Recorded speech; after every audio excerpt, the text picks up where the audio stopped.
Hey everyone, welcome to my podcast. I'm Missy Reed, and this is My Broken Hallelujah. I thought on this episode we'll kind of pick up where we left off, kind of the theme of the last three podcasts.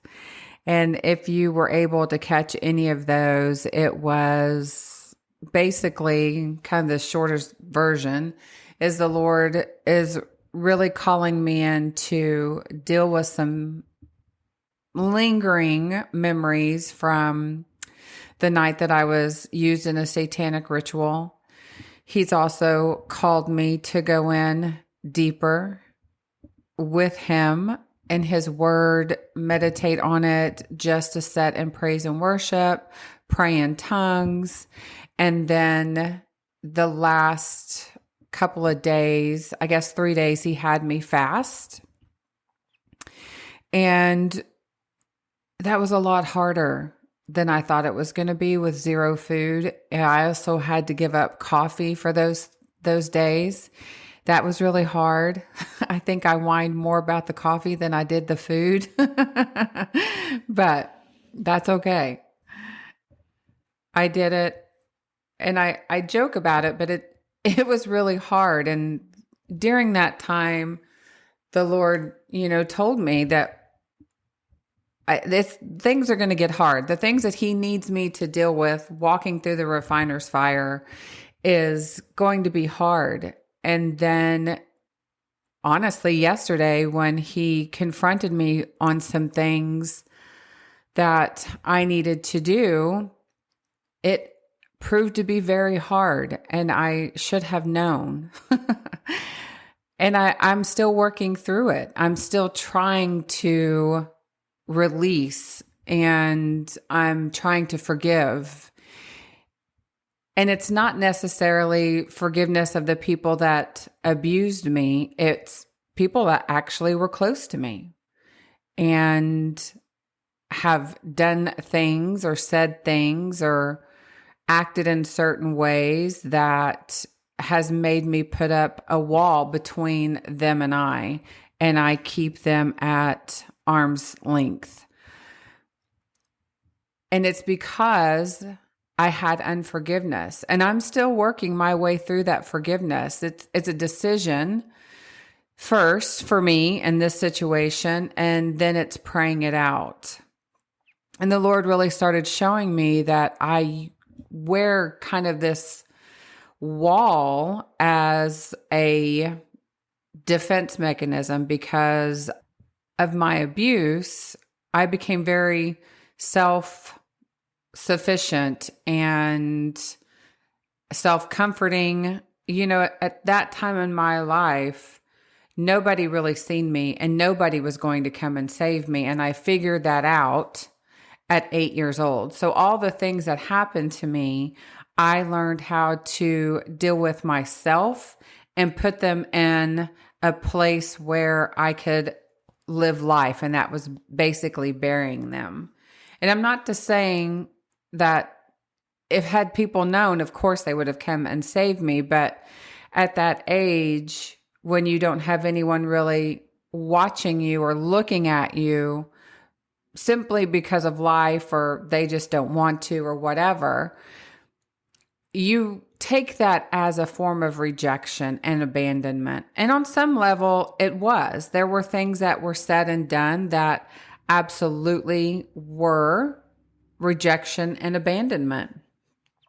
And while I thought I had worked through all of that, I was quickly reminded yesterday that I haven't. There are people that I don't let close to me, or I don't really let them in to my inner circle.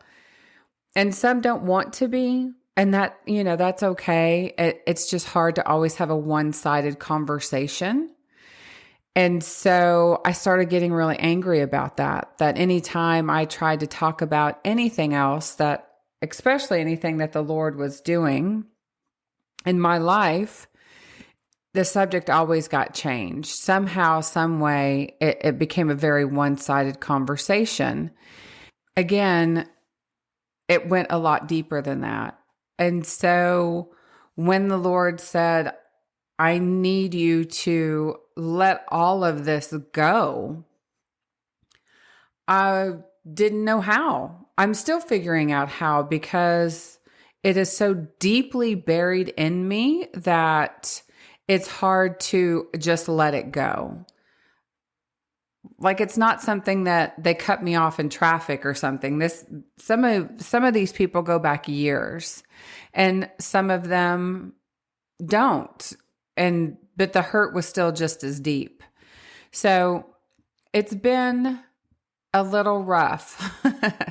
I had to say out loud several times, no, Lord, I will find a way to do this. I will forgive these people. I will let this go, and I will give you all of that. I will let go of the thing that makes me self-sufficient, and I will learn to depend on you and you alone. Because the enemy and my own mind was telling me, you can't do that. If you let that go, you will be absolutely exposed, and people are going to betray you again. They're going to hurt you again. They're going to still want to have one-sided conversations. They are not going to take responsibility for their own actions and apologize. They're going to always want to see you fail. And that I'm not prepared for, if I'm being honest. There's a part of my skin that's very tough to a certain part of people. Actually, to a lot of people. I don't mean it that way. But if I feel like you are trying to come against me, I can put up a wall, and I can wish you well in life and hope you carry on and do just fine. I don't wish you harm, but just you go to your lane and I'll stay in mine. And that's not Jesus. I'm not saying you have to be beat up on or taken advantage of or anything like that. But you do have to forgive, and you have to move on, and you have to release those people to the Lord. And it's hard, especially for people who come from abuse and who really were left to their own devices. And I've stated before that I'm back in counseling to deal with the last little bit of that night, the satanic ritual. And she's brought up, like she always does, and I believe it's probably God, some things that really kind of annoyed me and really just kind of stuck to me. And I will have to go and deal with that as well. And I absolutely will. It's just one thing at a time. So this morning, when I was up praying and really just telling the Lord, I submit it all to you. I don't know how to lay it down fully, but I know you do. And I know that you'll walk me through that. And I'll know that you'll show me. And I even said, Lord, there's people that get delivered from this instantly. And if that's a miracle that's in heaven for me, I would like that. It's not as of right now. It could happen later today or tomorrow, but as of right now, I think because I have such a thick wall that I've got to learn. There's something else to learn. So anyway, when I was praying and when I was really just kind of pouring it out to the Lord and just praying in the Spirit and worshiping Him, I felt in my spirit Jesus say, come and walk the narrow path with me. This is where I lose many because it's hard. And all of a sudden I was instantly remembered of the scripture, but small is the gate, narrow the road that leads to life. Only a few find it. And that's Matthew 7:14. And when I did research on that, I realized what that was saying exactly. I just thought it was the few that find Christ, and the majority don't look for him or don't really want to follow them because they think that it's this whole thing that it's not. But what that actually means is you will have to do the hard work. It's hard to die to self. It's hard to submit it all. It's hard not to want to pick up your junk and carry it. I think I said before about the vision I had about this big piece of metal, kind of silver looking, just rock that I just was praying, and I just heard it, it came from me, and I was just laid it down on the stairs of the throne room of heaven, and I heard it clink. You know how metal will hit the ground and it will clink? I heard that in my spirit even. And I just sat with it because I thought, well, here it all is. I don't know what to do with it. And I noticed in the vision that I still had my arm around this metal rock, thinking, I want to let it go. I'm sitting here with it, but I'm actually holding on to it. It's almost like I didn't want it to fall down the stairs. And in that vision, Jesus came and sat on the stairs on the other side of the rock. And he just sat there and didn't say a word until today, when he said, walk with me on the narrow path. This is where I lose many because it gets hard. And it's so true.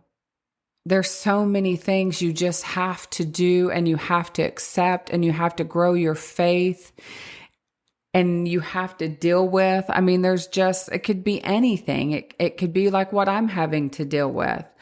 You know, your coat of anger, or your wall of protection, or even just the fact that you need to deal with your past, your abuse. You have to forgive. And maybe you're in a relationship or was in a relationship that they cheated and you can't get over it. You feel like that affair cost you everything and it broke you in a way that you didn't even know you could be broken.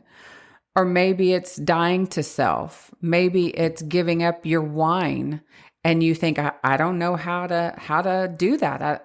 I don't know how to give up my nightly bottle of wine, because if I take that away, how am I going to deal with life? This is what relaxes me. This is what helps me sleep. Or dying to self and giving up your gluttony. If you're overeating and using food as comfort, how are you going to give that up if you don't have the ability to comfort yourself with food? And I know I did that for years.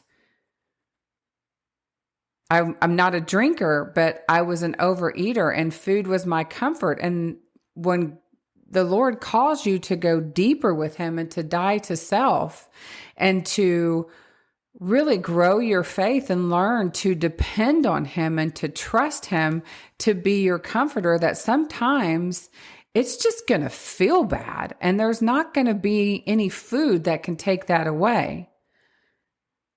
That's hard. That's really, really hard to have to give up vices that we've carried for years, some of us. And forgiveness is really hard. Even self-forgiveness, I think that's probably the hardest. When you do something that you know is wrong and you do it anyway. I get it. I get it. And there will come a time of release, of laying it all down. And that's where I am. I would rather walk the narrow path with the Lord, die to self, learn to depend on him, forgive and release, and go wherever the Lord calls me to go. But holy moly, is it hard.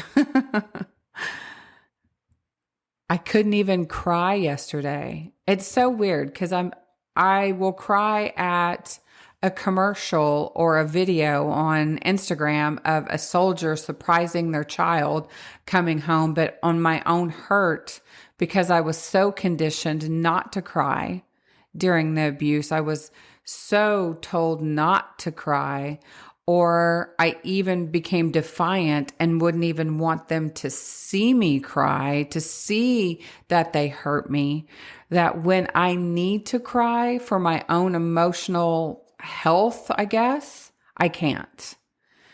And so that in itself is a whole nother podcast. But when you can't even get a release from crying, you literally just have to sit with the Lord. You literally just have to sit there. And it's not easy.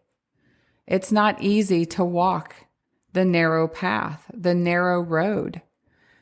But it does lead to life. It does lead to freedom. I believe that with everything in me. I know it. I had absolute freedom from my abortion. I have absolute freedom from the abuse that I suffered. But I don't have freedom in the area of learning to forgive and absolutely releasing it and never picking it up.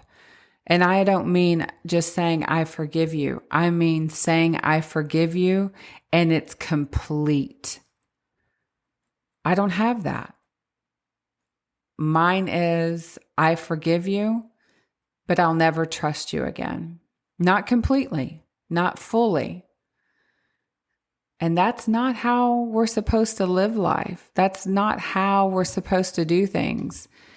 And again, I'm not speaking to situations of if you're being abused or anything like that. Please don't misunderstand what I'm saying. In that case, you don't, you do need to forgive and let it go, but you don't have to have a relationship with someone that's abusing you. You don't have to stay in that. I'm a firm believer that God would never ask you to stay in a place where you're being hurt and abused. I'll never believe that. But what I'm talking about is more of a heart thing, more of dying to self. And I know I keep saying it. I think I'm just trying to remind myself that that's what I'm doing on this journey. I'm trying to die to self. I'm trying to take everything in and let it all go as the Lord brings it to my mind and memory. And it's hard. I think it's harder because the people that God's asked me to forgive are people that are close to me or were once close to me. And for some reason, to me, that's harder to do than people who abused me. Once I processed all of that and I had my righteous anger and I was able to let that go and let them go completely, it was easier than the people who are closer to me or were once close to me. So that's where I'm at. I thought I would just kind of keep the theme going, as I say, and update you on everything that's kind of going on right now. August seems to be a month where the Lord is calling a lot of things into focus that need to be dealt with, need to close doors to the enemy in a lot of people's lives, this kind of stuff. It just feels like we're on the cusp of going here. We're going to stop here for a minute, deal with all of this, and then we're going to go on to something else, and we're going to go a level up. And I know a lot of people, myself included, that have been called to fast. And the fast is very, very specific for me. And also the other people that I know. Like I said, I did have to give up coffee. I actually had to give up coffee for 10 days. And if you know me at all, you know how much I love coffee. I look forward to getting up in the morning and having a cup of coffee with the Lord. And I kind of didn't know what to do with myself for about 10 days. Today is the first day that I got coffee, and I feel like I am running 90 to nothing, and I love it. But anyway, as I was saying, I feel like August, the Lord is really calling us again to go deeper, to work some things out, to solve some things, to let Him have some things, and go from there. I think where we're going as far as a nation, I'm in the United States, but even the world, we are going to have to be so grounded in the Word, in Jesus, because I do believe things will get dark.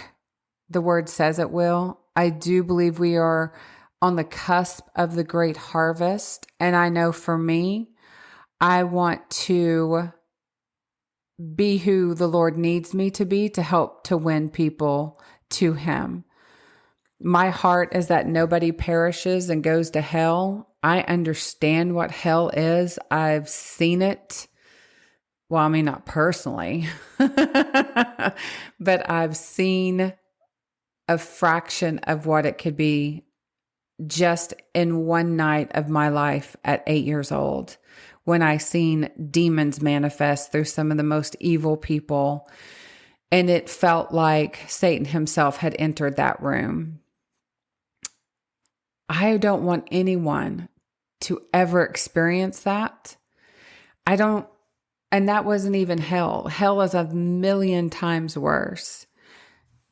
So I want to do the hard work. I want to figure this out. I want to be able to walk the narrow path. It says that the gate is small, which is it's narrow too. Not just the path, but the gate. And I believe to pass through it and to walk it is the time is now. The time is to sit down and pray. Lord, show me anything in my life that I need to change. How to be more like you so that I can participate in this harvest that's coming, end time harvest. A lot of people call it the billion soul harvest, which I personally had a dream about 3 years ago. Or just to be able to have a closer relationship with you. Show me where I need to change, what I need to give up. Give me the strength, Lord, to change it and to give it up. Help me and show me, and continue to pray. It may take you 2 weeks of praying the same thing.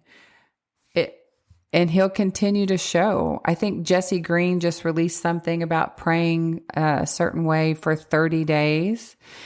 And I would say this is the same. Ask every day for 30 days and see what happens. See what the Lord brings up. And don't be surprised if it's hard. Don't be surprised if you're surprised. He will absolutely ask you to lay things down that will take you a couple of steps backwards or take your breath away, because you had made peace with it and really felt like it was okay until He told you it wasn't. I know for myself, that's where I'm at. But we'll get there together. We'll do this. We'll be out there. We'll be cheering each other on. Anyway, I just wanted to do a quick check-in and just let you know I'm still here. I'm still walking through all the things right along with you guys. Remember, I'm here if you need me. You can always contact me through my website, missyreedministries.com. I would love to pray for you guys. If you need anything, please feel free to reach out. Or even if you have some insight, that would be awesome too. Anyway, I love you guys, and we'll talk soon. Bye-bye.